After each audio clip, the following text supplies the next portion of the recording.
आज के इस वीडियो में हम लोग बात करेंगे जर्मनी की कंपनी रेनमेटल के डिसीजन को लेकर।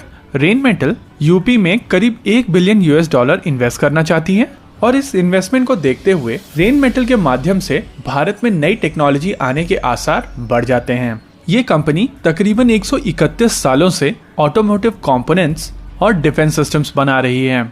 गौरतलब है विश्व की सबसे ज्यादा बिकने वाली टैंक लेपर्ड टैंक की गन यही कंपनी बनाती है और इसी वजह से जब रेनमेटल ने भारत में इन्वेस्ट करने की बात कही तो ये डिबेट फिर से शुरू हो गई कि रेनमेटल की गन भारत के अर्जुन टैंक में यूज की जा सकती है।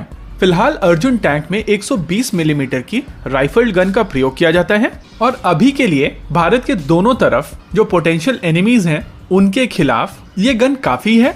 लेकिन समय के साथ धीरे धीरे पूरा विश्व बड़ी गन्स की तरफ जा रहा है, चाहे बात हो T-14 आर्माटा की 152 मिलीमीटर की गन 2A83 की या रेनमेटल की 130 मिलीमीटर की गन L51 की। रेनमेटल ब्रिटिश आर्मी में यूज होने वाले टैंक चैलेंजर 2 को अपग्रेड करने वाली है और इस अपग्रेड के दौरान इस टैंक को 130 मिलीमीटर की L51 गन मिलेगी।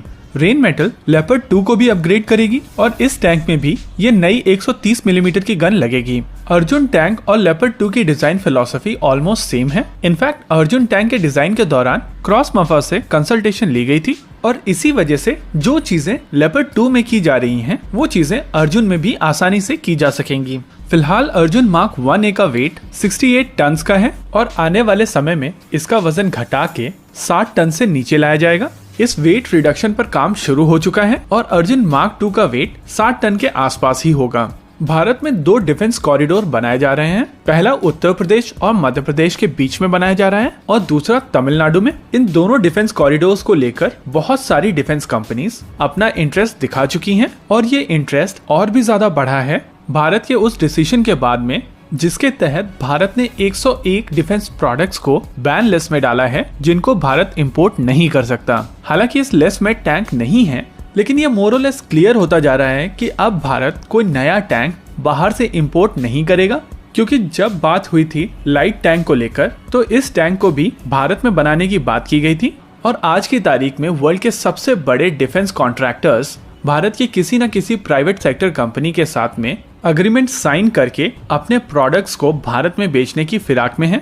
ऐसे में रेनमेटल जो दुनिया में सबसे ज्यादा टैंक की गन्स बनाती है वो इस तरीके के मौके को अपने हाथ से नहीं जाने देगी।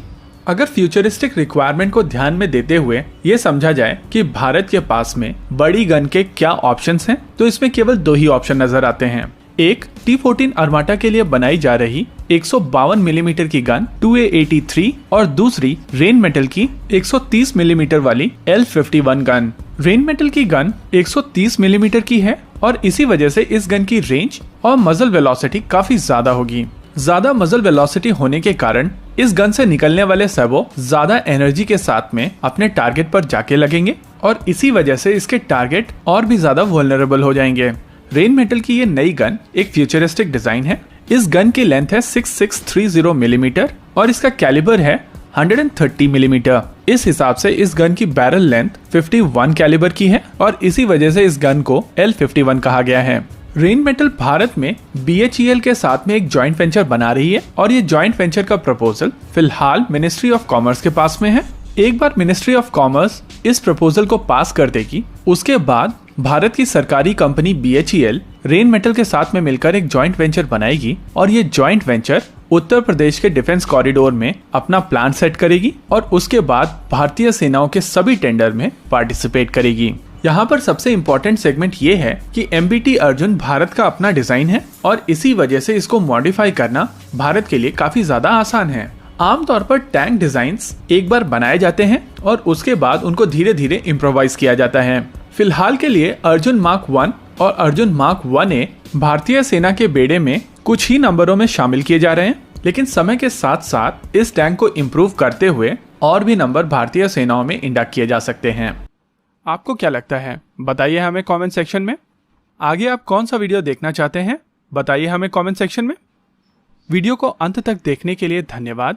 अगर आपको वीडियो पसंद आया हो तो आप इसे अपने दोस्तों के साथ जरूर शेयर करें और अगर नहीं पसंद आया तो बताइए हमें कमेंट सेक्शन में आखिर क्यों।